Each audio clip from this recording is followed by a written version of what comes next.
I think that was a Geffen thing. But do you don't like any of it? I mean, really? I like some of it. I like... Because Dan's a big Crosby solo fan like that. I can't remember. I love my that name album. Right. That What's it great. called? I can't remember If I could only remember my name. But you like that record? Yeah, I think it's great. Because that's some serious hippie shit, that record. Yeah, but that's a sad record, too, because his girlfriend had just died. Oh, and right. You can just... It's a...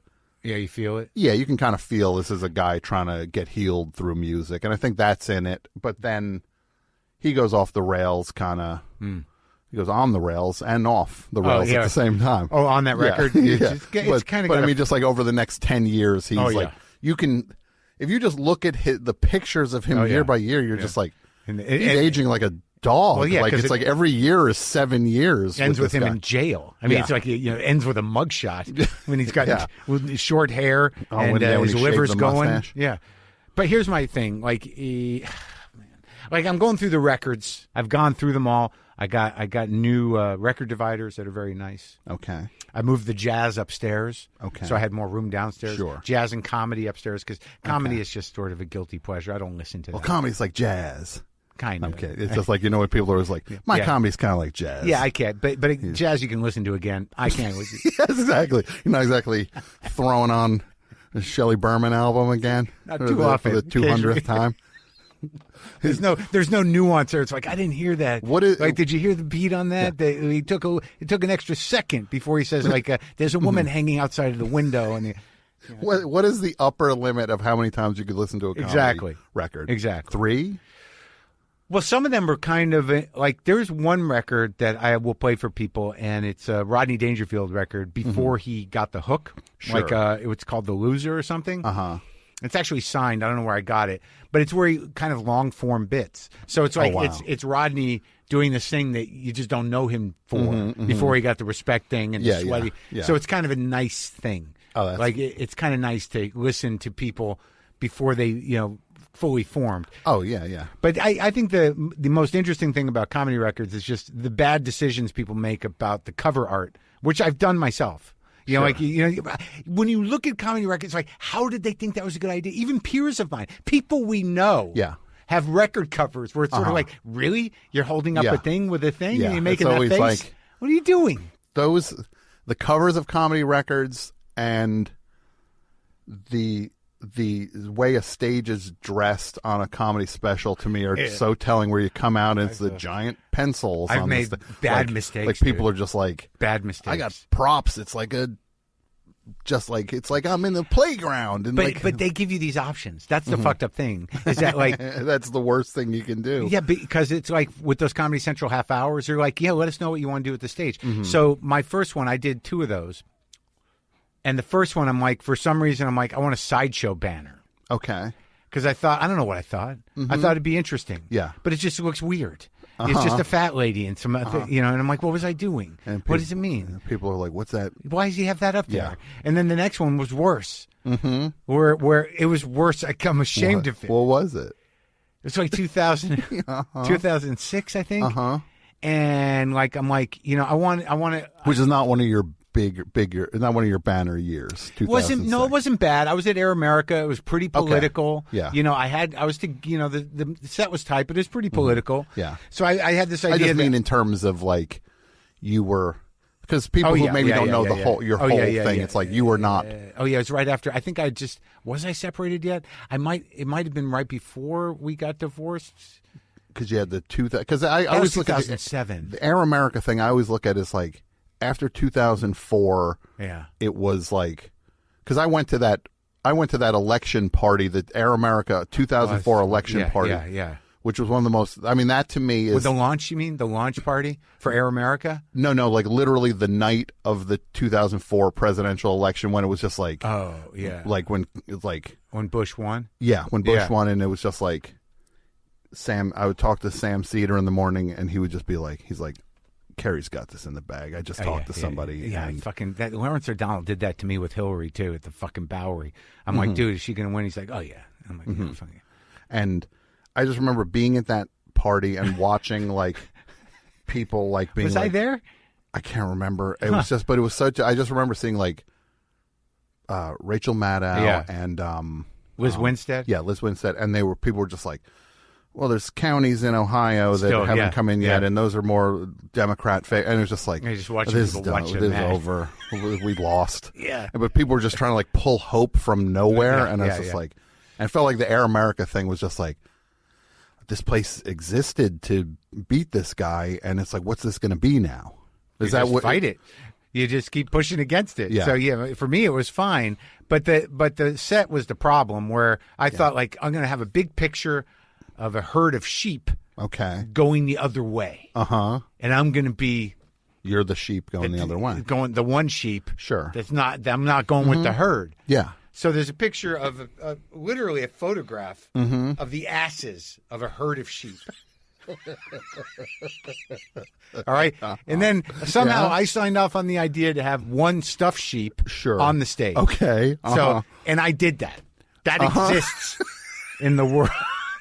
That there was a point where somebody said to you, "You like this sheep?" And you're just like, I'm good. Put the one out there.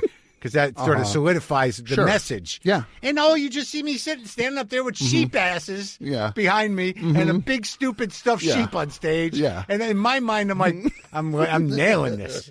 I'm nailing it. Isn't that so funny that you get to the point where you're just like, of course I don't need any of that. Nothing. Like you needed literally none of it. Well, they gave you the option. That's what I'm telling you. Yeah. That was their way of personalizing it because they churned those things out. The half hours were all shot in 1 week, sometimes 2 in a day. Yeah. So, you kind of, they're like, what do you want? We're going to make it your own and whatever. So what's backstage look like at that thing? There's a giant crib, and then there's I don't remember, but like it just was like every comedian has like their thing. Yeah, well, they're good. That's what they put their money into, is I guess getting these set changes. But what did it take for mine? Nothing.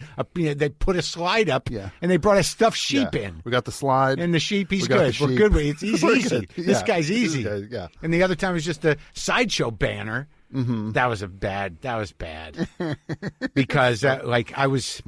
I was not sober yet, and I came out to L.A. It was a sad experience. I think I was still married to Kim. I don't remember what year that was. Where'd you tape that? At the over here in Hollywood on Vine. I don't remember what theater it was. It was one of those theaters over there. Okay. The Ivar maybe or something where I don't remember.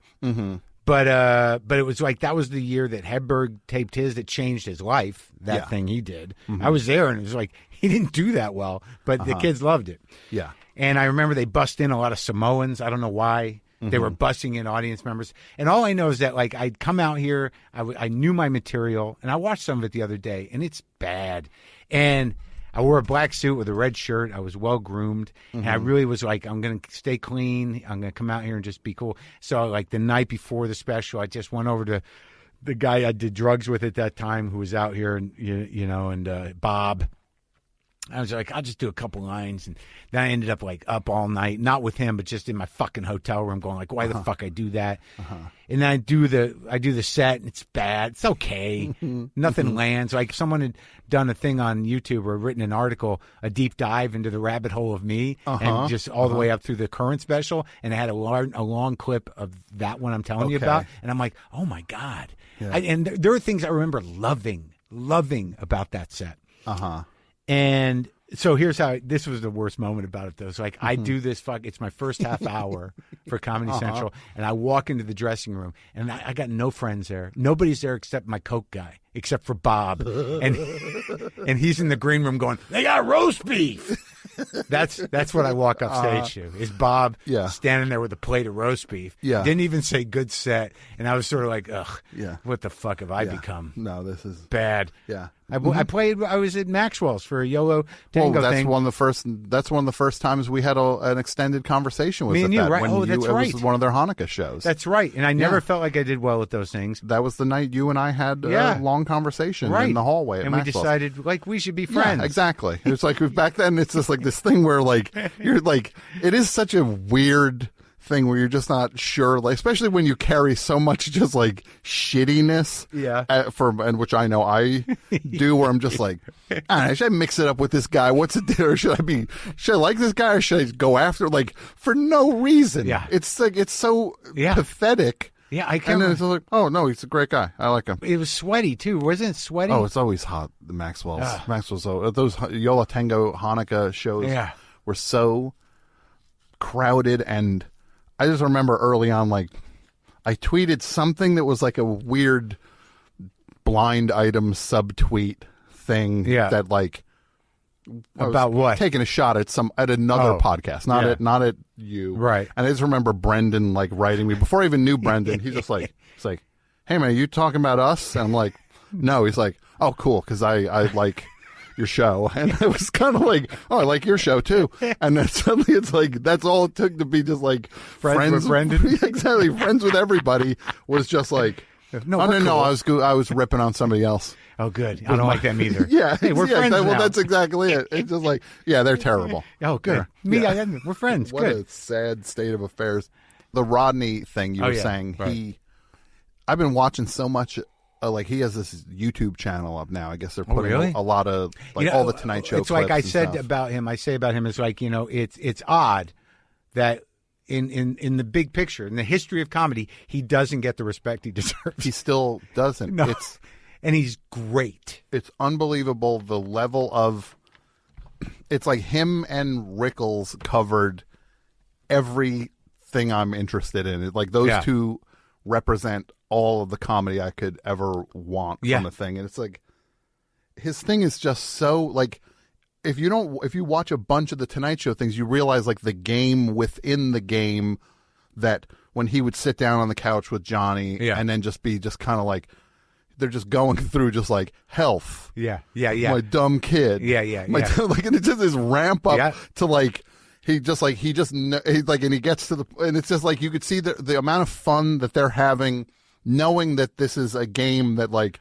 All he's looking to do is land one with Johnny, and it's he doesn't always land one because Rodney right out of the gate he's like everything's twitching, everything is moving on that guy, his head, his arms, his legs, he's sweating, he's touching himself. It's like everything's going, and it's all funny. It's the funniest conceit is that he sits down, and then Johnny goes. How are you doing? He's like, I'm doing good. Last week I was in rough shape, though. Rough shape. Just the idea that, I gotta tell you, rough shape. Last week I was in rough shape is the funniest thing I've ever heard. And then when like one doesn't land, he'll just go like, well, not all funny. There's someone just meant to be cute.